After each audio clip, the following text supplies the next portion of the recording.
I think people have this idea of being an artist is like tra la la La la.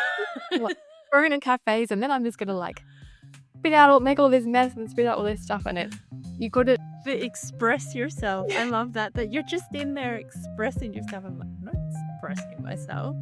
I'm dealing with the wow.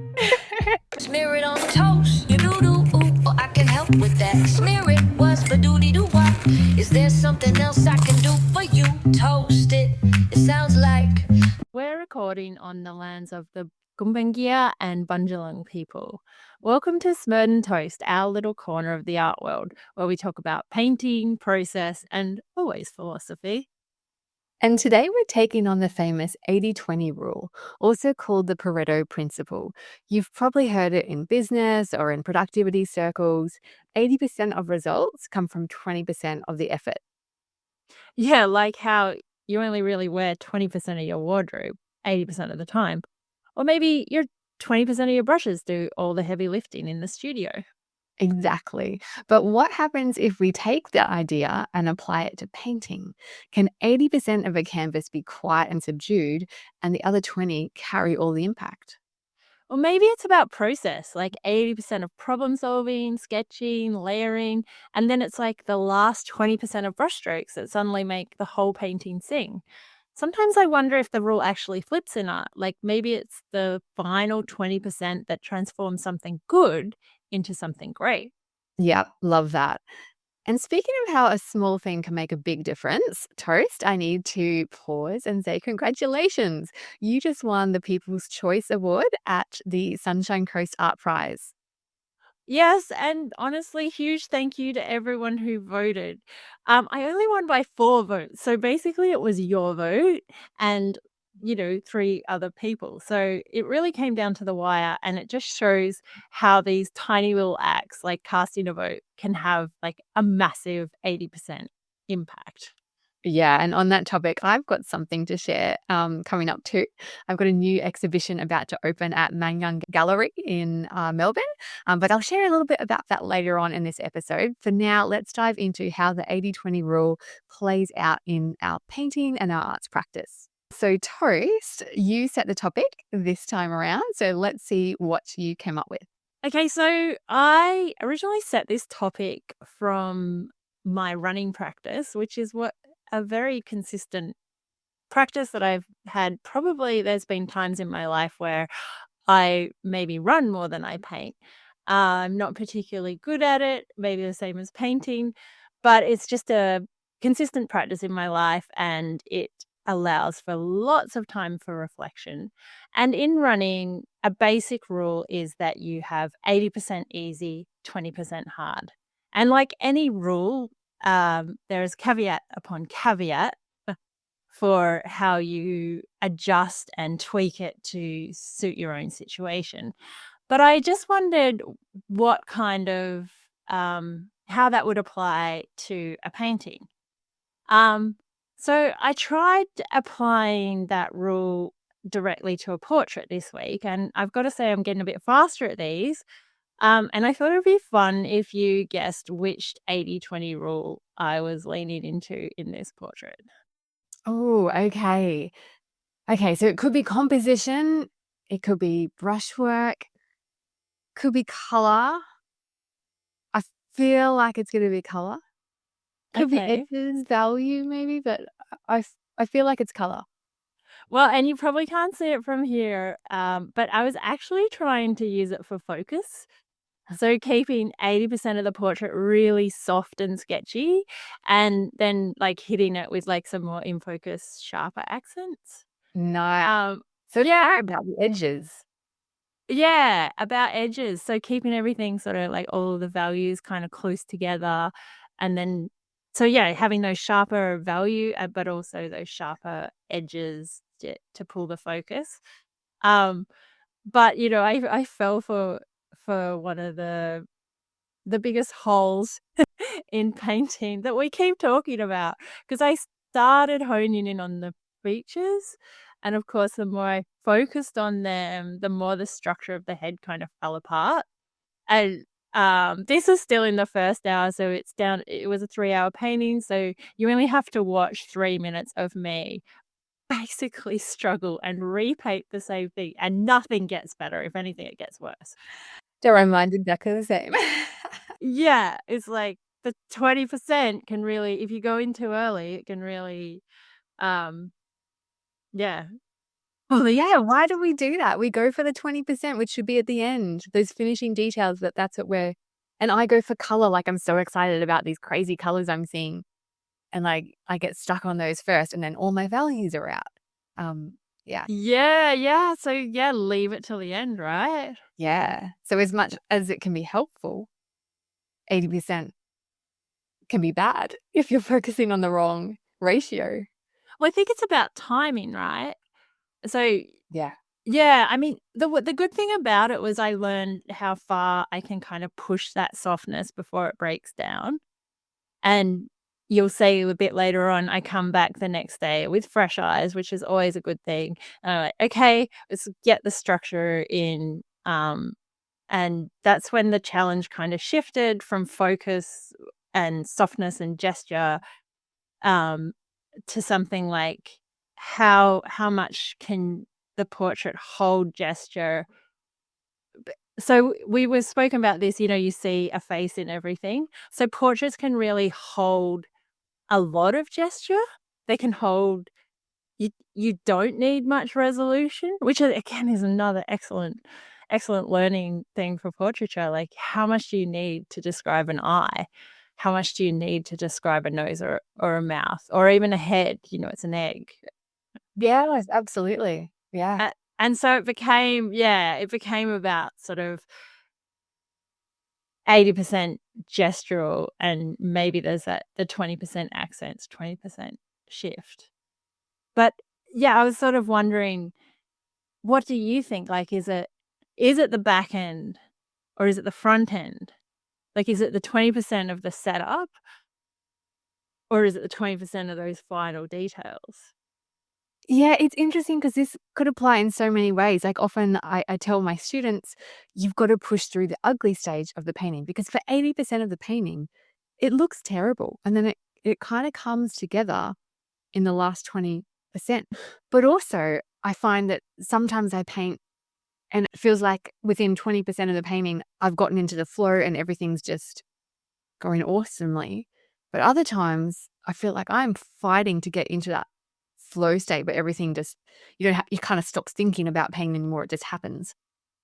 I had this time around, I was in that 80% struggle street, and then in the last 20 minutes, I was like, okay, it's all coming together now. But you have to just push through it. But I don't know. I think it's tricky. I've often hear artists who I really admire say, two when you get good, 2 out of 10 paintings will be good ones, will be success. This has met my ratio for sure. Maybe 1 and 10. Yeah, and it's really interesting because I think when you start painting, if someone told you that when you start, you would be really disheartened. I had someone tell me that at the start. My friend Andrew Sendor, he's like 1 in 10. And I think that lets you go. Like, True. it allows you to do the slog and to go back to running. And I think we have spoken about this, in that, well, for me, like 80% is just easy, and it's like, just show up. Like, that is the Yes. one painting tip I could ever give anyone, one running tip. Just show up, do the miles. And your catchphrase, put some more miles on your brush. Yeah, It's just those miles, and stop expecting every painting to be a masterpiece. Stop expecting maybe you get 20% flow, but the 80% is the work, right? Like, it's yeah, absolutely. I think that's why these challenges are so good.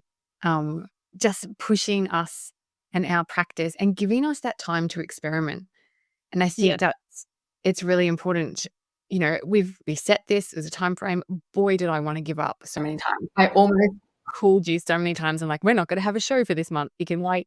It's just not happening. And of course, I left everything to last minute this time. But it forces you just to like, okay, well, let's just push through all of the hard stuff until we get to that easy stuff. And I think we've talked about this before, like the end of show depression. I think it's really important when you are a professional artist making work for sale, that 20% of the time you give yourself time to just experiment with there's no requirement for that. Needs to be a finished painting. I need to sell and I need to produce so many works to actually live off my painting.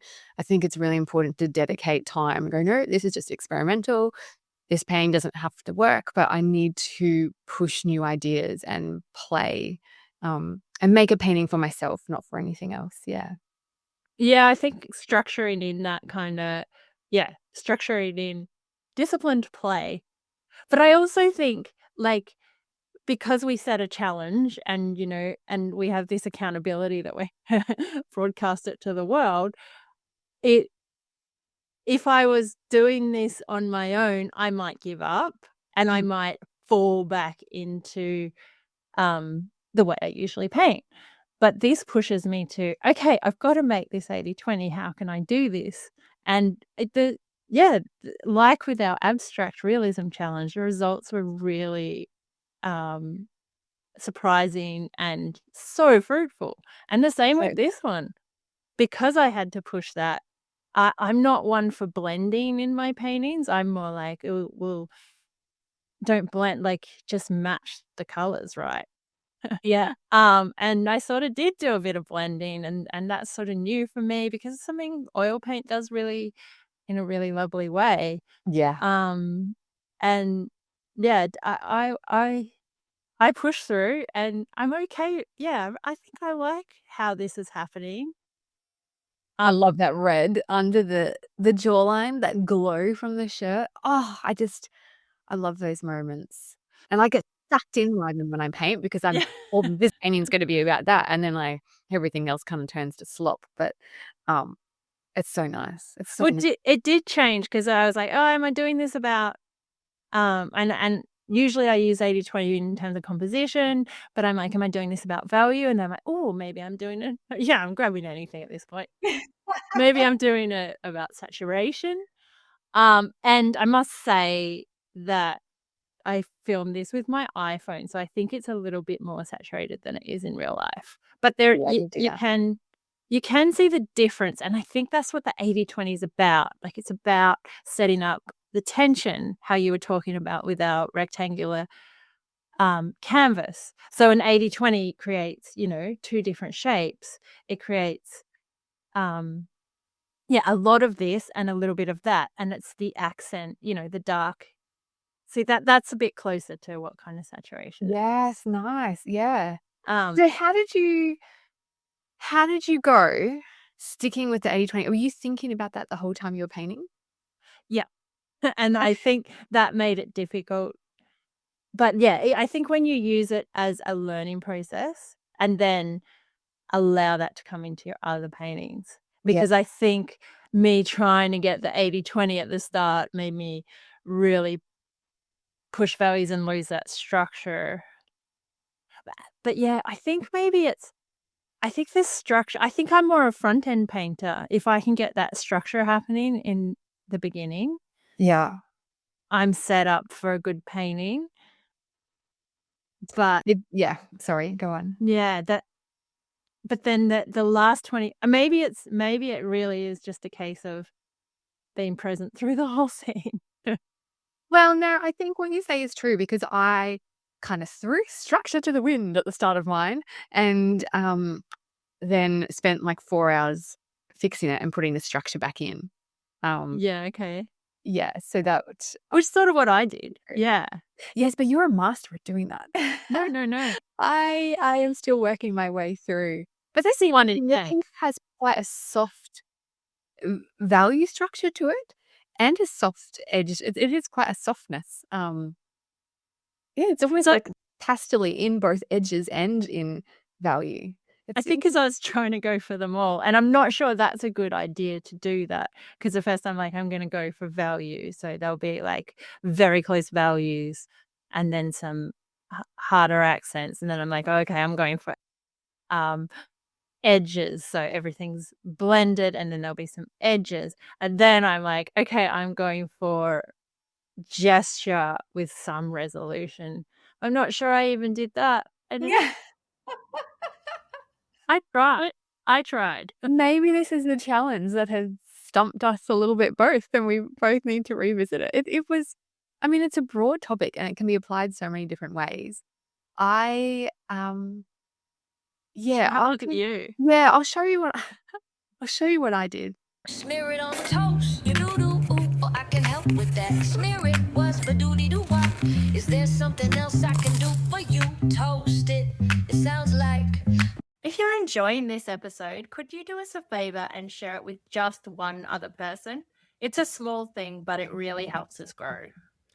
And while you're there, while you're clicking on things, could you give us a like and subscribe and join our newsletter to stay in the loop? And if you want to join in on the fun, use the hashtag Smerdon Toast to show us what you're working on. All right, let's get back to it. Toast it, shoo-doo-wop. Smear it, wop-wop, ba-doo-be-doo-wop. Do wanna see the toast that smear, smeared on toast. It's kind of exciting because I did a portrait. Oh, good. I did a portrait. It's a self-portrait. Oh, I mean, just to make it hard. Yeah, and I did it from life From life, in a mirror. in a mirror, with a camera on you. My 80-20 rule application was I made myself a playlist with soothing songs, and I played 8 songs, and then I played 2 songs that were punk rock by a band called what are they? South Arcade. So when the punk rock songs came on, I had to destroy. So it was, you can paint focused, and then 20% of the time you've got to destroy what you've made. I And I think love that idea. I think the author's going to be so great, and maybe it would be great for a abstract, but doing a portrait while you're moving from life was really challenging. And what was interesting is that I would kind of be hanging out. Like, I really need the destruction phase. I really need to like rub some of this back because it's wrong, but I couldn't because I was like, I'm not in that phase yet. I have to wait. And I found that I was really waiting for the punk rock to come on. And then I'd kind of moved on. And by the time it came on, I'm like, oh, I'm not ready for that now. Wow. It was That's so interesting because I think when you just saying that, most people would be attached and not want to destroy it. You're like, yes, I want to destroy. Wow, that is so interesting and cool. Yeah, I think it's something I'd like to explore again, because for me, it really helped me to go, this is an activity. This is not about making a finished painting. This is, it's kind of like a game. So it helped me to not be precious about it. I think painting myself also helped me to not be precious about it. Because you're not painting to someone else. You don't really care what you look like. But yeah, I'd started drawing it up, and then I thought, no, I'm not going to draw this up. I'm just going to paint in all the blobs of color where I see it. And then I had to redo everything. So I was like waiting. I'm like, punk rock, please come on. I need you. I can scrape this back. But then I got to redraw over the top, which I'd never done before. I was like, and I redrew it in red. And I felt that was quite liberating to do that. But yeah, it starts off pretty hideous. So it was a 5.5 hour painting. And for the first, I'd say 4.5 hours, I was just like, I'm going to have to not do something. I'm going to have to stay up all night and do another painting, because I only did this yesterday, and I was like, it was going so badly for so long. But yeah, anyway, that external process. And I think it really does. You're pushed to do something you wouldn't normally do. And that's where the life is in a painting. Like our excitement is discovering new things. That's why neither of us can just pump out the same paintings all the time. Because we're not in it for that. We're in it for the journey. I get the expression on your face. That's my concentrating face. I do like a little cat's bum mouth. It's fantastic. It's funny because Luke, my husband, he walked in and was like, "Oh, you're not being very kind to yourself there." But it's funny when I look at the end painting, I'm like, it's so me. It's just that is how I see myself. Yeah. Yeah, it's really interesting. And it was funny because I was painting looking in a mirror, and I really started understanding Anne Gale's works kind of Yeah. for the first time because I was the light I had a light on me, but I also had the window light on me, and the light was changing. Um, it's a western facing window, so by the afternoon, the sun was coming in through the window, whereas before it wasn't. It was just ambient light. So the light was changing, and then as I was painting stuff, I kept moving my face, and so everything was different. And it was just really hard to try and do that. And then knowing I'm gonna have to destroy stuff in a second, so quickly paint it in as accurately as you can. Um, You're looking so freaked out in the this is where I start redrawing over it. And in the end, I kind of it was like I just was fighting, and fighting, and then I just let go. And I was like, oh, whatever. I've got to see where this goes. Let's just push through it. And I stopped caring where I put the paint so much because I just didn't have time to keep putting my head back in the same position, and stuff kind of moved around and it looked a bit fragmented. And yeah, I don't know. It was interesting. I don't love the painting and the results, but I really enjoyed that I've risen to the challenge, and came out with something that looks like a person anyway. And I kind of actually really love the painting at this stage. Yeah. Right, it's got this drawer over and broken stuff, and um, I yeah. love doing the redraw. I often do it in red as well. Interesting. And it is that's where you get that 20%, real focus. Because I think there's a stage in mine where it was maybe, more impactful because I had, you could still see the redraw. Oh. I did a workshop with Catherine Kehoe, and we had to do a self-portrait from the mirror every day. Wow. But the same one. So I always have this in my head. She said something like, "In the morning, scrape it down. Do it again. You can do better." Wow, that's awesome. You can match those tones better. But doing it, an interesting thing with you, and I can't make a portrait this way, is that you start with one eye and you resolve one eye. And I mean that I just cannot get my head around. I see a lot of artists do that. Like I'm like, I guess I always have to go from the broad to the specific, and whenever I don't do that, I get in real trouble. So I'm always just trying to get those shadow shapes, get the structure down, and then, hold off on the detail, but you do jump into detail very quick. It's so bad. It's Yeah, like, yeah, but I do. There's a lot I need to fix because, and you get so lost in the detail, and then you look at it at the end, you go, oh, nothing relates to the overall.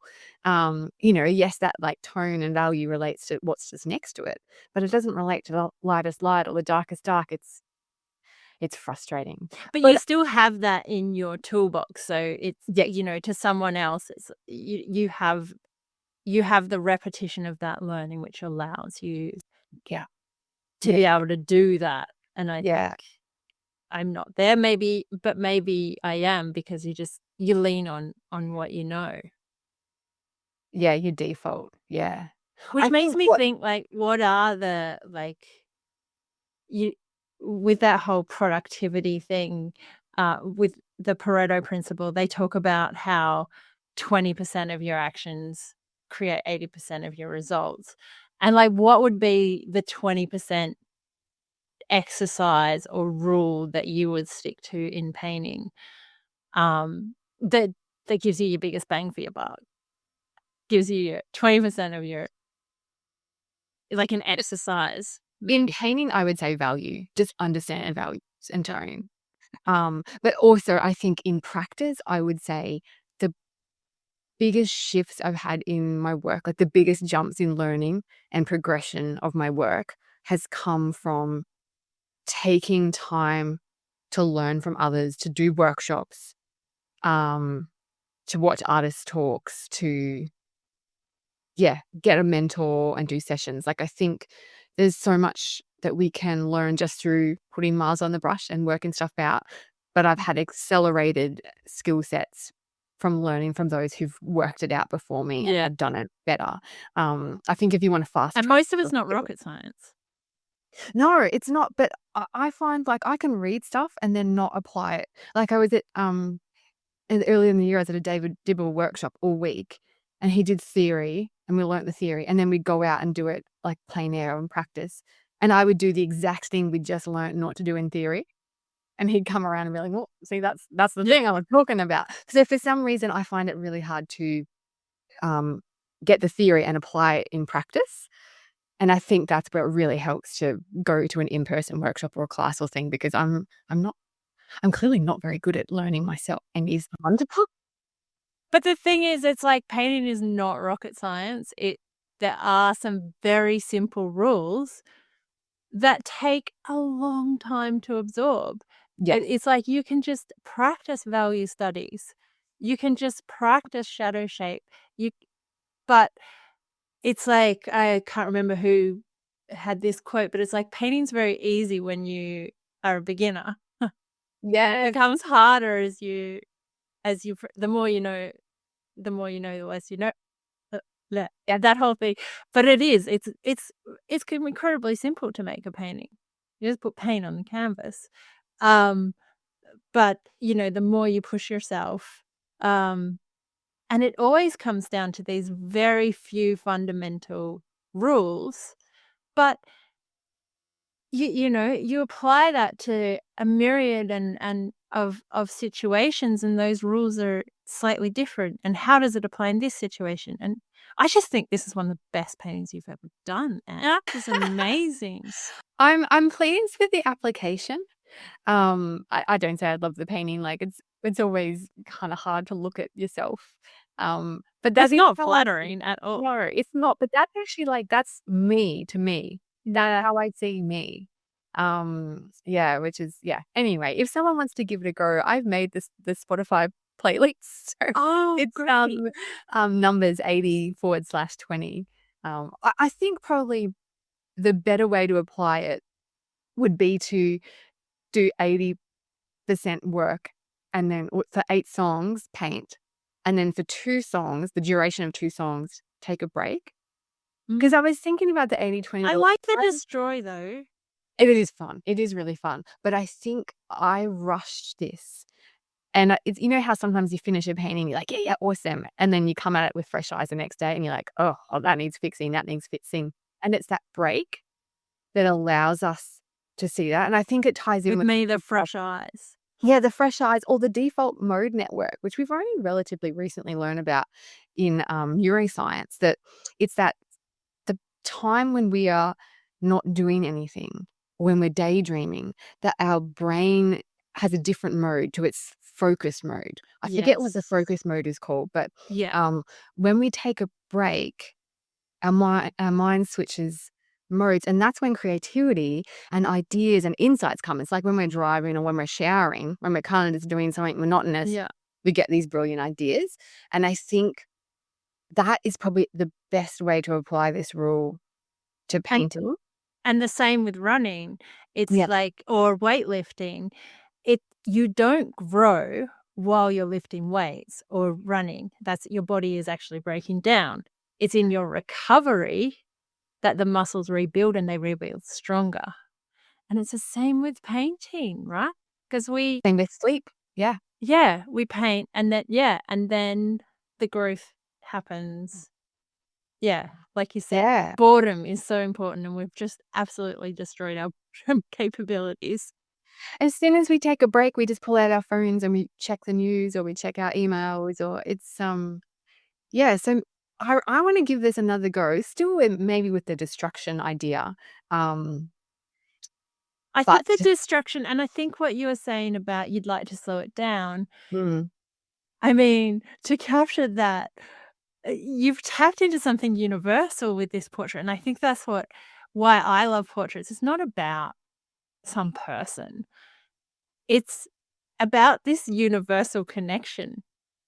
And I just love this painting so much because I recognize that in me Oh, really? when I'm painting, Yeah. when I'm, juggling all these very simple elements of painting as we listed them off before: value, color, edges, composition. Like, you could break it down to 4 things. Yeah. Uh, those 4 things, yeah, they have, like, an exponential, uh, expression in the world. Yes, absolutely. Yeah, definitely. Yeah. No, I think it was a good exercise. I think everyone should give it a go, see what they come up with, or see how they interpret the rule themselves. Yeah. Yeah, it's pretty wild. I just need to have a moment. It's good. No, I like that you, like the painting. Yeah, I don't know. It's hard to know how you feel about a self-portrait. It can be really hard to stand back and see it for the painted value because you just see yourself in it. But, yeah, anyway. I often get told as well that I'm not very kind to myself in a portrait. And I guess I'm not looking for that because I am the one person I don't have to flatter. Exactly. That's why it's so great. Like, often if you wanna paint people, it's hard to get a sitter, but you've got yourself all the time. Yeah. Yeah. And And I can kind of moving. dive into these deeper psychological, which is way more interesting to me. I was listening to something about William Gainsborough and how he's like the nasty business of painting heads, because Eh? that's how he made a lot of his money. But most people want to be flattered. If they're going to pay you a lot of money to have a portrait, they want to be flattered. Yeah. And I'm not in the business of flattery. Yeah. Yeah. I have no filter. I think that's what I like about your work so much is that it's not necessarily about a certain person. It's about the painting of a figure or a person, but it's very different to a photo where it doesn't have to be like that person. I think, yeah. No, and I try very hard to get a likeness though, and sometimes I feel like I try to the detriment of my painting to get a likeness because that's the challenge. Mm. But I think it saved this painting because it made me realize that, oh my gosh, I just completely squished her jaw over to the wrong area, and I don't know if it's a likeness of this girl, but even when I don't, often people will say, "I see something of myself in it," and I hope Mm. it's something beyond structural likeness. That Yeah. it's something about their pose, the way they sit, or the way they interact with the world. Mainly the way they interact with the world, Yeah. because I that's think that we can't choose this. yeah, exactly. We Why have do we no put so much impact on it. value on our look? Because we don't Yeah, we just came with it. soon Yeah. we will. Wow. Yeah, probably. And I think it's gonna be an even worse place to live. It will be completely different. I mean, yeah, it will absolutely change everything, but But it's interesting, like, people can choose to an extent what they look like now, mm, and everyone is choosing to look the same, generally speaking. The vast majority of people, mm. everyone's houses look the same, everyone's lips now look the same, everyone's fashion now looks the same. It's just kind of based on the '90s or moving out of that now, and, um, yeah. Well, because we're communal creatures and sameness implies, um, not a Yeah. threat. Not a threat. Yes, but also I think we're just exposed to so much more, pre-internet. We would be influenced by the experiences that we lived, maybe traveling to a different country or, Yeah. what our family was like, whereas now everyone is just saturated with the same content. The globalization, I think, has Yeah. definitely made traveling to far off countries less exciting. Because everyone's in T-shirts and shorts. Yeah. But, yeah, it's,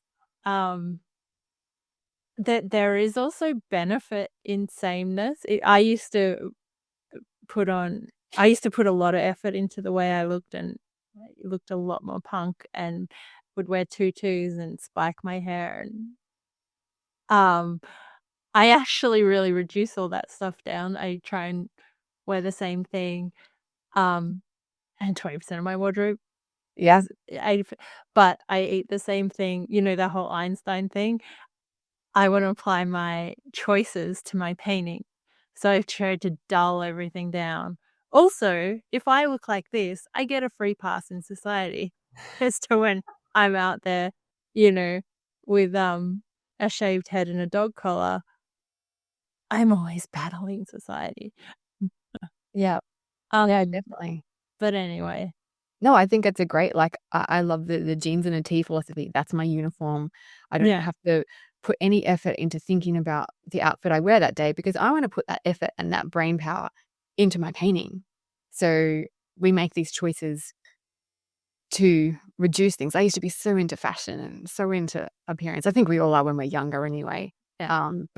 And I always said to myself, I'm never gonna be one of those older people who's not interested in that kind of stuff. This is really important to me and this is who I am.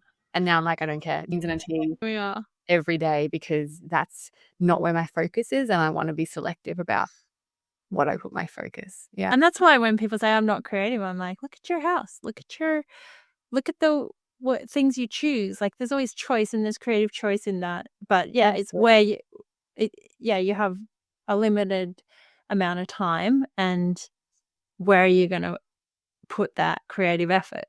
And for me, I've chosen to channel it into painting. So how do you think the 80-20 rule applies to your broader practice in that, you can just get sucked into admin. We're both full-time painters, but how much of that time is actually spent with a brush in our hand? Yeah, I think that's a really good thing to point out. People are often surprised at the hours we work. I think people have this idea of being an artist is tra-la-la, la, what, working in cafes, and then I'm just gonna make all this mess and spit out all this stuff in it. You got to express yourself. I love that you're just in there expressing yourself. I'm not expressing myself. I'm dealing with the wow.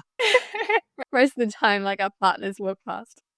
Well, how's it going? Oh, don't talk to me. It's terrible. I need to switch careers. It's Dad, burn it all. Yeah. And then the other times, it's great, but it's not always tra-la-la. Although the other day I went into shade and I'm like, painting is amazing. It is so amazing. Which it is 80% of the time, 20% of the time. Generally, the start of every painting, you start questioning your life choices of becoming an artist. But yeah, it's important to acknowledge that as a professional artist, I think most successful artists, the artist talks that I've listened to, they're there 9 to 5. You've got to show up, got to do the work, and that includes a lot of admin and gallery liaison and framing, and there's just so much stuff that isn't painting that goes along with it. Just cataloging your work and naming them and recording all the sizes and all that kind of stuff. And I spend a full day on Monday. Every Monday is my admin day, and I always think, I'll just get the admin out of the way, then I can paint. And it's always there. Yeah, 6 a.m. to 6 p.m. kind of. So, but yeah, I think it's also good to acknowledge that you make a choice of what kind of artist you want to be. And often I'll see artists who have massive followings on social media and their work's kind of average. Not always, just as a kind of a loose rule. And then other times you'll see artists doing groundbreaking work, really pushing the boundaries of paint. And they don't have such a big following. And I think it's important to acknowledge that. What's an expression of where they're putting their energy off? Exactly. Yeah, you can spend all this time trying to pump social media and good luck. I haven't figured that one out. Wow. But we don't have time to, because I don't. Our focus is doing groundbreaking. Well, I don't know if it's groundbreaking, but it is doing the best work that we can do. Yes. And it's the same with teaching with me. I just know that I don't want to put 80% of my time into teaching. I'll just do 1 or 2 things a year. And because even though that might be more lucrative, I want to be an artist. I've sacrificed so much to get here. I'm, except for those times when I'm gravely, deeply questioning my life choices. I'm like, no, this is what I want to do. And it is, you got to put that 80% slog in. To maybe, and it's not 80-20, like all rules are meant to be broken and tweaked, and I think when you do look at them too specifically, that can trip you up as well. But I think it is a really great framework to look at, like, your admin and say, well, do I need to put out an Instagram post every day? Or do I need to be friends with everyone or make art that everyone's going to like? Or, what I would maybe encourage, that you just make work that only 20% of the people are going to like, and that might be way more interesting. Yeah, absolutely. And I think there's that Parkinson's law that basically the work will fill the gap that the time allows, or something like that. Like basically how much time you have, the work will fill it. So if a task is only it'll take an hour, but you have 3 hours, well, the task will probably take 3 hours. 3 hours. Yeah. So we've got to be really clear on what it is that we want to achieve with our art, and then make sure that we've got clarity on sticking to that, because otherwise admin will take over. Social media work, website work, that will all take over. So I think I try and be really structured. And it's interesting to think that, say, I mean, I had never thought about this until we did this podcast, but like, just 20% of your work give 80% of your impact. And then I was thinking about, okay, those last 2 paintings, even subject matter. So the one that won the People's Choice Award was a portrait of Carly Rockins and her family. And that just got me some money. And the painting before that was of Carly Rockins. And that, won me $40,000 in the Percival Portrait Prize. So this one friend who I met at university has made a huge impact on my career. Yeah, wow. So maybe it does apply. And but I mean, it's just really hard. So it's, how do you determine that in art? Because art just doesn't follow rules like other people. Like, I can say that in retrospect, this has happened, but how do you know what are those 20% of the paintings? Or like, how do you know what are the 20% of the contacts that you need to nurture to build a gallery relationship to, or the 20, like, if I even think about it, and I sell through a gallery, so I don't always know who buys my work, but often I'll, at an opening, meet a collector, and they often have more than one of my works. And so I start to think, well, maybe 20% of my collectors own 80% of my work. Yes, quite possibly. So they're the relationships, like, they're my people. They're the people you like what I'm doing. Like, yeah, let's chat because you're my people. Yeah. And I think it's really important to try and foster that relationship with your collectors, which is really hard in a gallery setting because they don't always tell you, like you said, who's bought your works. But that's it. Like, we might be doing countless hours filming videos and TikToks. And it's like, you've already got your audience. They're just not on your screen, but they're your collectors. Yeah. That's the 20% of your audience that's important, who are actively going to buy your work. It probably doesn't actually matter about, the 1,000 people we might have on social media. And we just have that tendency too to, like, the tendency towards negative thinking, in that, like, say you teach a class and someone's struggling, you focus on that 20%, and it's like 80% are fine. Actually, usually it's 99% are absolutely fine, and probably that 1% is fine. They're just having a harder time. But we tend to focus on, like, the problems when, like, when I talk about, like, talking to your collectors, it's like, you don't actually need to meet them in person. It's just that, do what you do, because you're talking to them through your work. Yeah. And that, I think this is cool. Do you? Yeah. It's really cool to find out what's attracted to them and what they see to it. It's really great. But I think that's an important thing, is to take pause, take stock, and look back and analyze. Okay, well, we're working on 100% of the time. Like, that's number one. If you want to be a successful artist, professional artist, you've got to have a 100% attitude. You can't just be the tra-la-la I'm going to go for coffee and then I'll have a Melbourne painting. We can't. Can. I keep saying these kind of things and I'm like, well, I also have a tendency to be a little bit burnout. Oh, yes, very. Yeah, I'm probably the worst person to give this advice because we're both burnout prone. We both do go 100% on everything. Yeah. And unfortunately, was what keeps rewarding me for that. Like I always work harder in the off season, and I always have through schooling, and even running. I've achieved a lot, but it's just because I put in more time. But Yeah. it is remembering that the growth comes in recovery.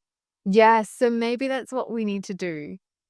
If the Pomodoro philosophy, which was from the 1980s, an Italian guy, I forget. Yeah, the tomato The thing. tomato, yeah.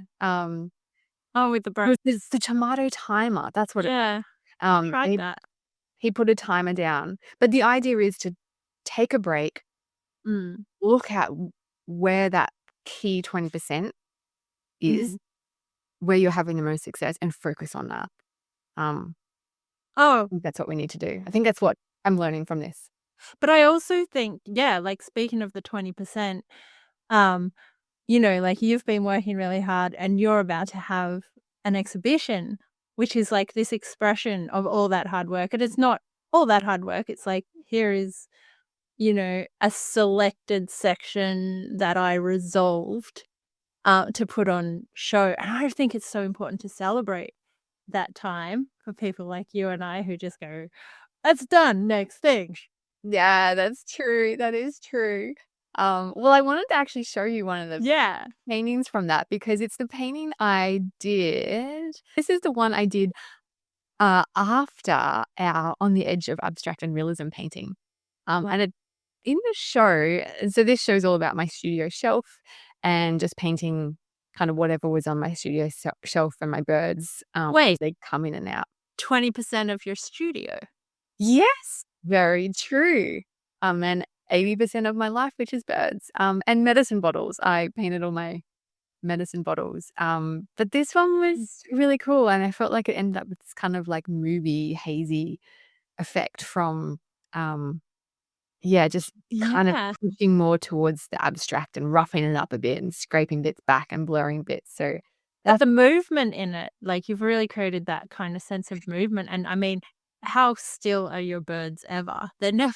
No, they're never still. They just move constantly, which is really kind of fun to then try and paint these still objects and then pop them into it.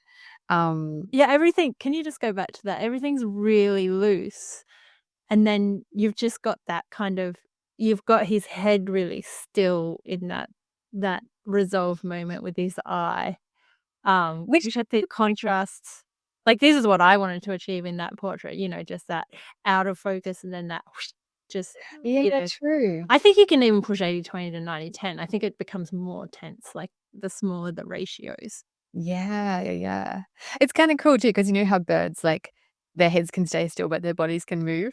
It's like that Mercedes or BMW ad where they hold the chickens. Yes. And the head stays still and they're talking about suspension or something like that. But it kind of relates now that you say that. And see, the deeper your painting goes, the more we look at it. Yeah, it's wonderful. I must say this is one of my favorites in your shows. Yeah, I was really happy with that one. I'll just show you a couple of others. Just oh wow, a little preview. It opens in Melbourne in end of October. So these are medicine bottles. Yes, yeah. So yeah, I don't know. I just can't throw them away. I take the labels off and the caps off, but they've all had herbal tinctures and tablets and things. Because they look to me like old bottles. So it gives this sort of timeless thing happening.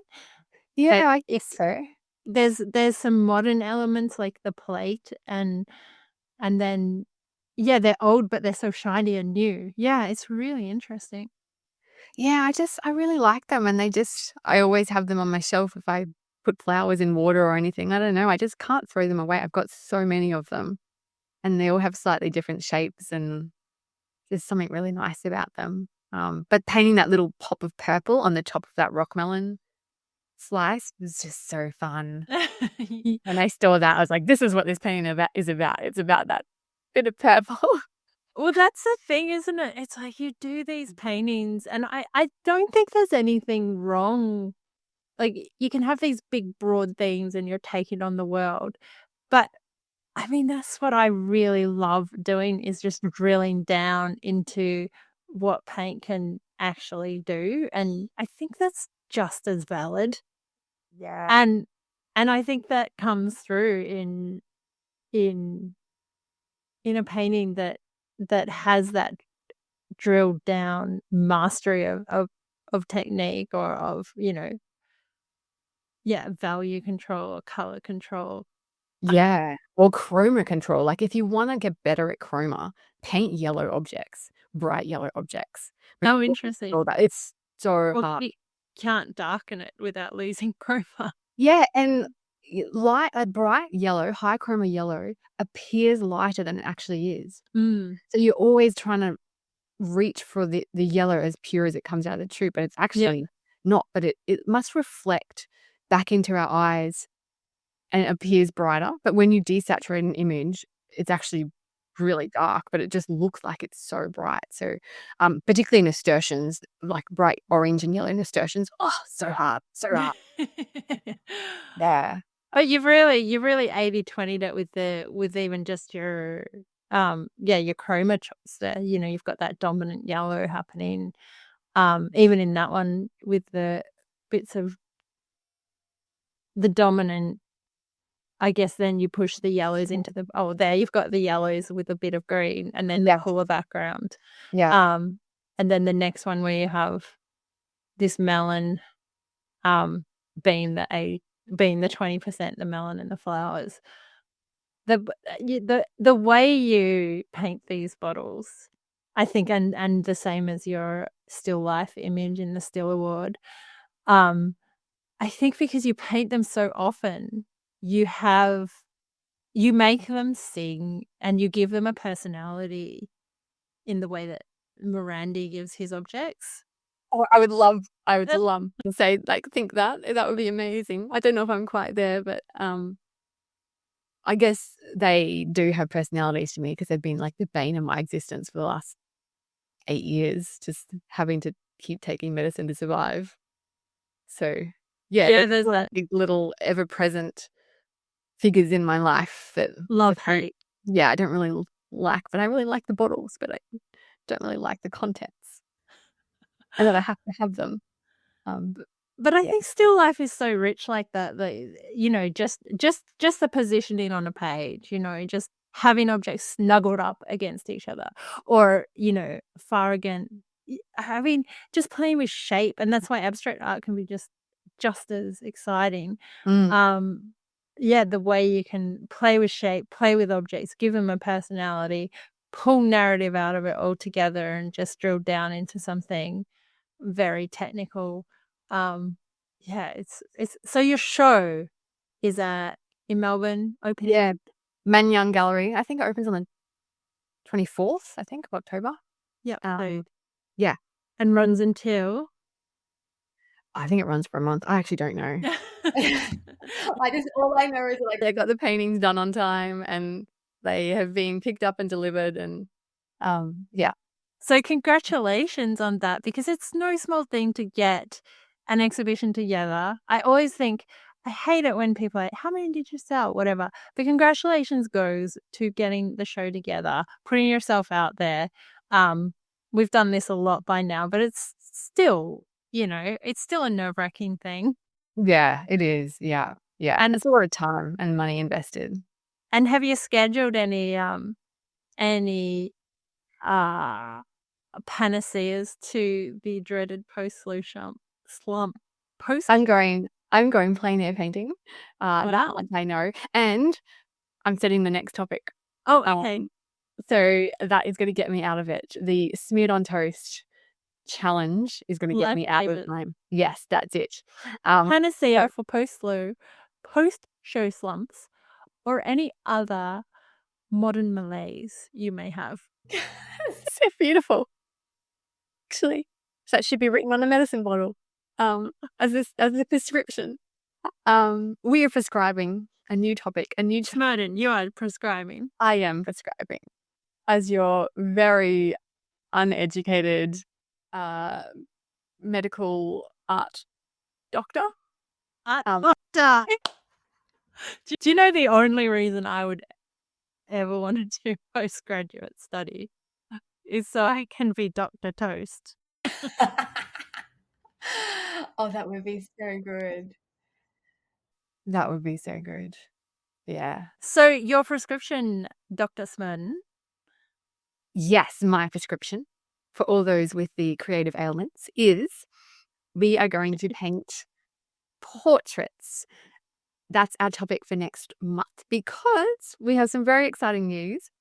So We were on Portrait Artist of the Year, which was a Amazing. wild experience. it was incredible. And we have a lot to say about it, our experience of it, the highs, the lows.